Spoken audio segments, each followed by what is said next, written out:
What's going on, guys? I'm Steve. Welcome back to the channel. Welcome back to another video. If it's your first time stopping by the channel, hit that subscribe button. Trust me, you won't regret it. You're a returning subscriber as always, guys. Welcome back, and I do appreciate the support. Guys, I want to talk to you about a story I seen earlier this week that I didn't report on until more information came out, and it doesn't make the situation any better. You know, a lot of times I say human cruelty has no bounds, as well as the violent intent and sinister nature of people nowadays. And to this woman right here, we're going to High Point, North Carolina for this one. Shout out High Point.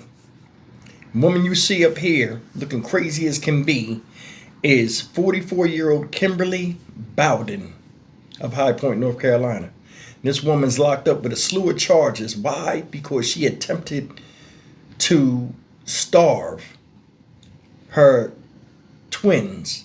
One is a male, one is a female. The female died, but the male survived. But he got psychological and physical abuse attached to his story. I don't know why people do things like this. And this woman right here, man, looking at her in the court, TV court stuff, which you'll see, she looked crazy as all hell, and she been trying to cover this up. And I think this little girl has been dead for some time prior to police even finding her. Take a look at this madness. A High Point mother faced a judge for the first time today on charges for felony child abuse and concealing the death of her 13-year-old daughter. Police say officers found the girl dead inside a home on East Ferris Avenue earlier this month, along with her twin brother who survived. Fox 8's Celeste Smith joins us live now with the latest. Celeste. Kimberly Bowden appeared in court today virtually from jail, and the judge read through her felony charges while the prosecution read about what exactly was found within that home.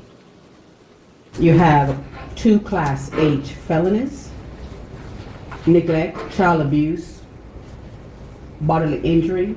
You have 2 counts of that. Each carries 88 months maximum sentence. You also have a failed to report the death of a child. That's a Class H that carries 39 months maximum sentence. Police were called to Bowden's East Ferris Avenue home this October 13th, responding to a 911 call. Inside, her daughter was found dead, and the daughter's twin brother was alive. The conditions of the house were unsanitary. Court documents show the home was filled with trash and rotting food. In court, the prosecution shared new details on what else was found inside the home. You also noticed inside of the residence that there was a gas stove, and it appeared that there was a danger to that residence actually causing some type of intoxication from the gas stove, but it wasn't properly lit. They say officers found Bowden unresponsive inside the home. Bowden was arrested and charged October 30th. In court, when asked if there was anything she wanted to say, she responded. The judge reminded her anything she said could and would be used against her in future court proceedings. Bowden was appointed a public defender.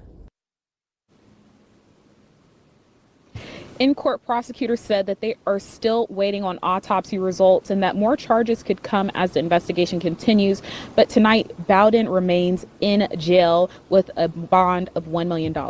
Live in High Point, Celeste Smith, Fox 8 News. We are learning new information about an alarming case in High Point. A mother is accused of starving her 13-year-old daughter to death. WFMY News 2's Christina Dillon is diving into court documents that show police were called about the home several times in the days before the child was found dead.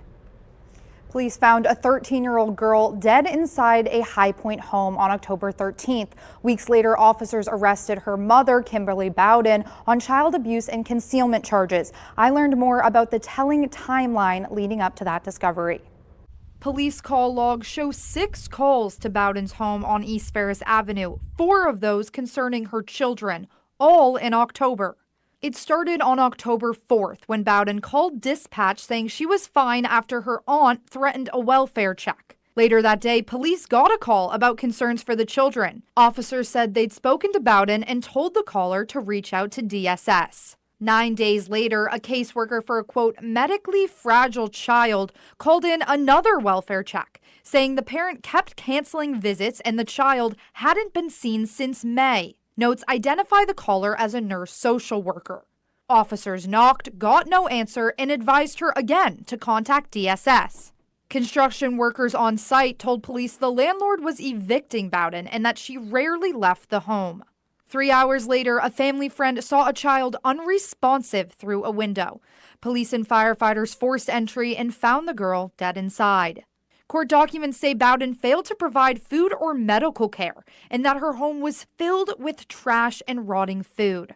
Her son, the girl's twin, was found malnourished but alive. She remains in jail on a $1 million bond. The DA says she could face at least 18 years in prison. We reached out to NCDHHS to ask if DSS complaints were filed or if there were any open cases involving Bauman. It provided us a statement saying, in part, NCDHHS supports county departments of social services by conducting case reviews of child fatalities for deaths related to maltreatment from a parent or caretaker. We do not have any additional information to share at this time. Disgusting. Now, I'm going to tell you something. They said this woman was being evicted from her home. They had construction workers out there putting a porch on, I guess an enclosed porch on the house. She got a dead baby in the house. Police come, not dead baby, but dead child, teen in the house. You starved your daughter where her twin brother was there to witness it. And he was almost a victim himself. Now, obviously, looking at this woman, you could tell something wrong with her, or she playing crazy, but either way, it's no excuse. These kids was 13 years old.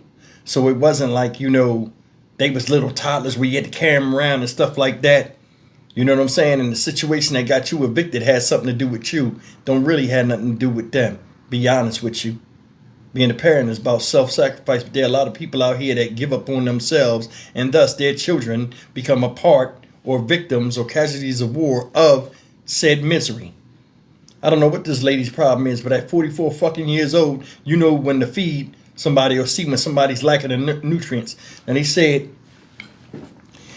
the child had some type of medical condition where she needed medication. You denied food and you denied medication to a child where they died in anguish. I'm going to tell you something. Starvation by itself is a grueling, time-consuming, horrible death. Nobody should go through that.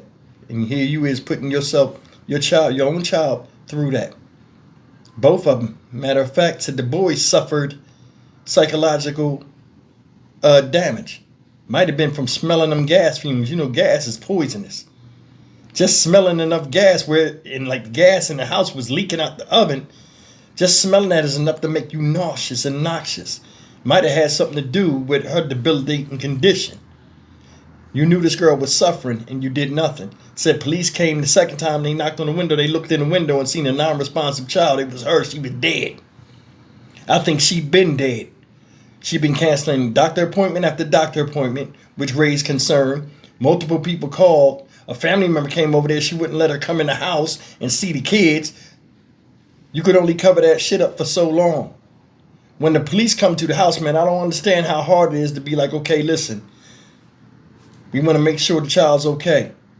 People tell all kind of lies and the children be in the house dead, like this case right here. But damn, something can be done. If you paid attention to the 911 calls, they alerted fire department to go into the house and force an entry because she act like she wasn't in the house.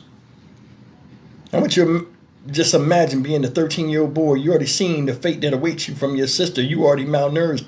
You've seen the struggles and stripes she went through and the horrible death she succumbed, knowing it's only a matter of time before you look like her. Disgusting. Said the house was nasty. She was getting evicted. She just ain't give a shit. And these children paid the price. And the other little boy, the boy that's alive, the 13-year-old twin, luckily he survived. They talking about her maximum sentence is 18 years for starving a child. Denying them aid, you get 18 years. You tell me if the justice system is fair and real justice is dished out after people succumb to horrible deaths that none of us would want to go through. Stock Market Steve for the Dynamic Reason channel. As always, like, comment, share, and subscribe. She need to be fried in fish grease. No excuses.